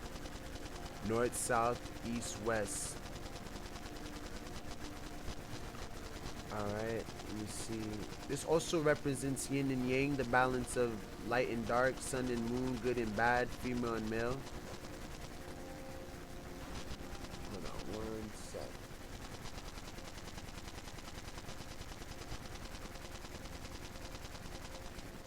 This right here. Alright, I see. So yeah, this all says the same thing, as you can tell. And we used to know the degrees that the sun is from the equator, from the earth. Now we just call it 7 o'clock, 2 o'clock, instead of calling it 90 degrees. 90 degree. It's the sun is 90 degrees from the sun right now, or the moon. The moon is 180 degrees away from the sun right now. It's in a adjacent position to the sun right now, type of thing. But people don't know that stuff. So but 6 and 12 represents everything. The sun rises for 6, the sun sets for 6, 12. Then the moon rises for 6, and the moon sets for 6. So it's 12, 12, which equals 24.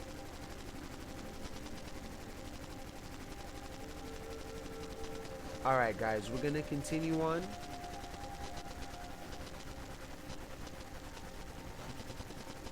So that is the Sabbath rest unto you. And the priest whom he shall anoint, and whom he shall consecrate to minister in the priest's house, in his father's stead, shall make the atonement, and shall put on the linen coats, even the holy garment. And he shall make an atonement for the holy sanctuary, and he shall make an atonement for the tabernacle of the congregation, and for the altar. And he shall make an atonement for the priest, and for all the people of the congregation. And this shall be an everlasting statute unto you. So everyone's supposed to fast that day, in a way afflict yourself, they call it. To make an atonement for the children of Yis-RoyAl, Israel, for all their sins once a year. And he did as the Most High Ahia commanded Moses.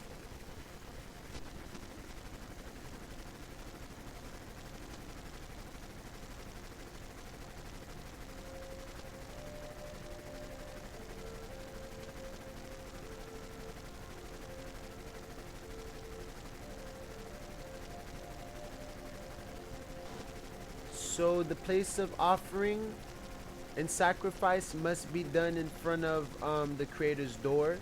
right in front of on the door of the tabernacle. If you don't, and you sacrifice the animal there, then if you sacrifice it anywhere besides in front of the tabernacle door, you will die. You will be punished for certainly. So you have to sacrifice the animal in front of um the tabernacle of the congregation unto the priests, and offer them for peace offerings unto the Most High, to the Most High. And the priest shall sprinkle the blood upon the altar of the Most High at the door of the tabernacle of the congregation, and burn the fat for a sweet savour unto the Most High. And they shall no more offer their sacrifices unto devils, after whom they have gone a whoring. This shall be a statute forever unto them throughout their generations. And thou shalt say unto them, whosoever man there be of the house of Israel, or of the strangers which sojourn among you, that offereth the burnt offering or sacrifice, and bringeth not unto the door of the tabernacle of the congregation to offer it unto the Most High, even that man shall be cut off from among his people. So as the Creator tell you, nor you, your family, or the people you're with should eat blood. It's strictly forbidden. You cannot eat it. It's not meant to be eaten. You don't want your DNA mixing with it. So if you want, you can go ahead and read that. And right here is Leviticus 18, section 1, unlawful sexual relations. So that would be important for you to read on your own. So I'll probably talk about how you're supposed to treat your body and honor your body. So if you committed any of those sins, you need to repent and do a sin offering before anything, or you will be abominated. Especially women that lie with any beast to defile herself, to lie with animals. It's just crazy, and I've seen junk like that. Scarred for life. So Leviticus 19, idolatry forbidden. So as you know, idolatry is very forbidden. We shall not profane the Creator's name, because we shall not take the Creator in vain. We shall take this Creator seriously and obey its commandments.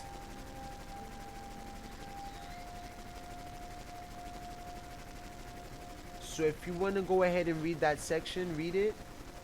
It's really great to read this section too. Now these are getting into laws, like government laws and stuff. Love your neighbor and stuff like that. So make sure if you don't love your neighbor, learn to love your neighbor now, everyone around you, because it's part of the sin offerings and the burnt offerings. So keep my decrees. So right here, this is important. This section right here. And after this, we'll stop at Leviticus 20 and finish off. We'll go ahead and get into the feast at that time, and I'll wrap it up. So this is going to be at least a 6 or 7 part series. Pardon me for the length of it, but I had to give you guys all the pieces to it. You know what I'm saying? So you guys get it and don't go try this without fully understanding it. You should get it by now, and I hope you've been with me through the whole journey. I love you. So keep my decrees. Ye shall keep my statutes. Thou shalt not let the cattle gender with the diverse kind. Thou shalt not sow thy field with mingled seed, neither shall a garment mingled of linen and woolen come upon thee. So linen and wool shall not touch. And whosoever lieth carnally with a woman that is a bondmaid, which means fleshly, physically, be betrothed to an husband, and not at all redeemed, nor freedom given her, she shall be scourged. They shall not be put to death, because she was not free. And he shall bring his trespass offering upon the Most High Spirit unto the door of the tabernacle of the congregation, even a ram for a trespass offering. And the priest shall make an atonement for him with the ram of the trespass offering before the Most High Spirit, for his sin which he hath done, and the sin which he hath done shall be forgiven. And when ye shall come into the land, and shall have planted all manner of trees for food, she need to plant all manners of trees for food, plants, vegetables, vineyards, olive oil yards, all that, farm animals. Then ye shall count the fruit thereof as uncircumcised. 3 years shall it be in uncircumcised unto you. So 3 years, which could mean 3 days or literally 3 years. It shall not be eaten of. But in the 4th year, all the fruit thereof shall be holy to praise the Most High with all. And in the 5th year shall ye eat of the fruit thereof. So the 5th year would be, we start from Nisan around March, April, 1, 2, 3, 4, 5. So let me see. So 1, 2, 3, 4, 5. So around the first fruits. There's a season of the first grapes and a season of the first fruits, and that would be around July and August, summertime. So that would be the 5th moon.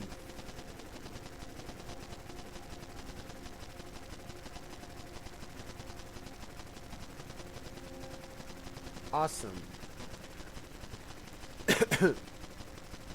So then ye shall count the fruit thereof as uncircumcised. 3 years shall it be as uncircumcised unto you, which means you don't touch it yet, you don't cut it yet. Circumcised mean to cut. Shall not be eaten of. But in the 4th year, all the fruit thereof shall be holy to praise the Most High withal. So the 4th year is not the 4th month, it's the 4th year. Now the 4th year can mean the 4th day. You know what I'm saying? After your fruits are harvesting, but I cannot say yet because our times have been changing. I'm still learning that. Because one moment days mean 1,000 years, and the next moment a year just mean a year, then a day, and you know we gotta know the right timing. And in the 5th year shall ye eat of the fruit thereof, that it may yield unto you the increase thereof. I am the pure white light spirit, your God. Ye shall not eat anything with the blood, neither shall ye use enchantments, nor observe times. Ye shall not round the corners of your heads. Stretching your necks, rounding your neck, stretching, all that stuff. Neither shalt thou mar the corners of thy beard, which means start pulling on your beard like, being like impatient. Ye shall not make any cuttings in your flesh for the dead, nor print any marks upon you. I am the Most High Spirit, which means no tattoos.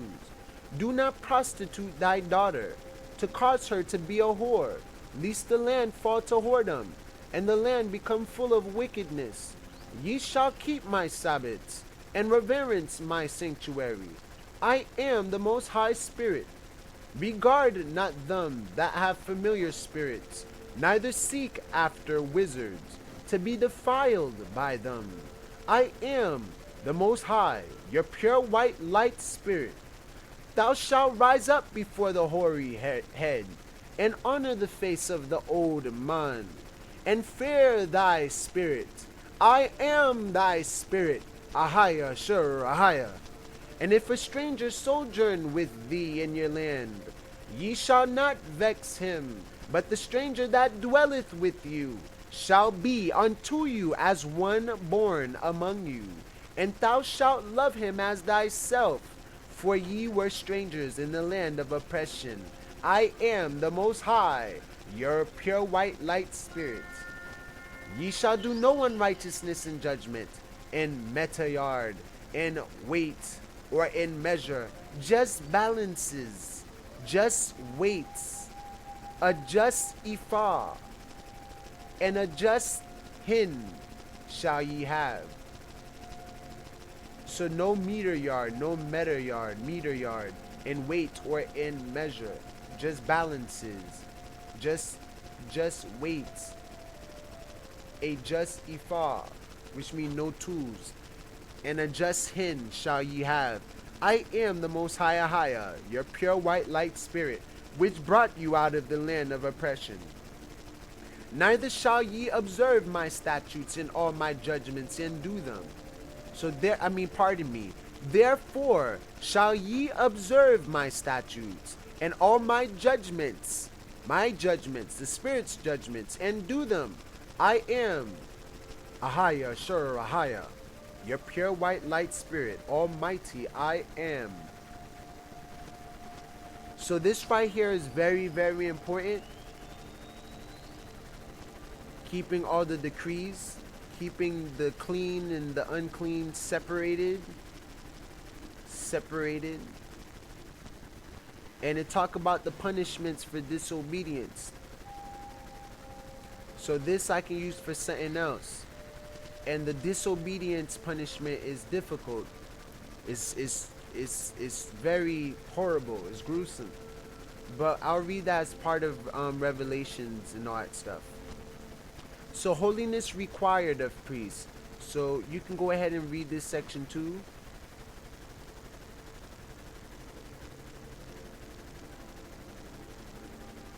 Which would be Leviticus 21. You shall read that.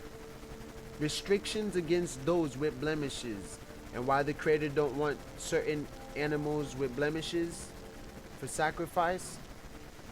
Leviticus 21. Now Leviticus 22, restrictions against the unclean.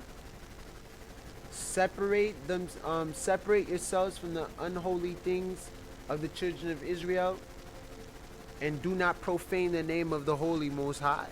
Do not profane, period, in its home. I'm learning this. So these are instructions for cleansing.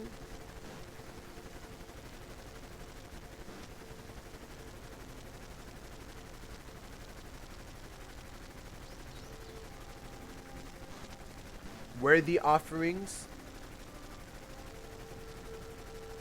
which would be Leviticus 22, section 17.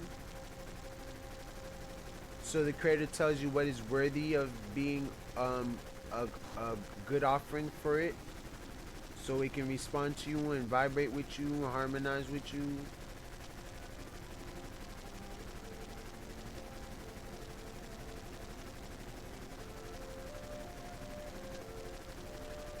By the way, you don't want to bring anyone who don't believe in the Most High and convert to your religion into the congregation.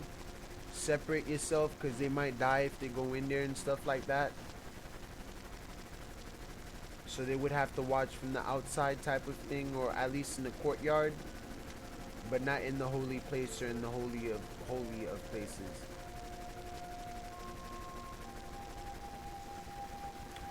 Alright, so now this is where we get into the feasts and the holidays. We're gonna go ahead and do this in part 5, I believe. Part 5. Well, you'll know which one. So before we do that, not this. I wanted to let me see, should I read that now, or? Alright, I'll read that along with the other part. Let me see this section. Alright, I want to read this to you real quick. Revelation 22, section 1. And he showed me a pure river of water of life, clear as crystal, proceeding out of the throne of pure white light and of the Lamb, in the midst of the street of it. And on either side of the river was there the tree of life, which bare 12 manner of fruits, children of Israel, and yielded her fruit every month, every new moon. And the leaves of the tree were the healing of the nations. And there shall be no more curse, but the throne of pure white light and of the Lamb shall be in it, Yeshua, and his servants shall serve him. And they shall see his face, and his name shall be in their foreheads, Yeshua. And there shall be no night there, and there need no candle, neither light on the sun.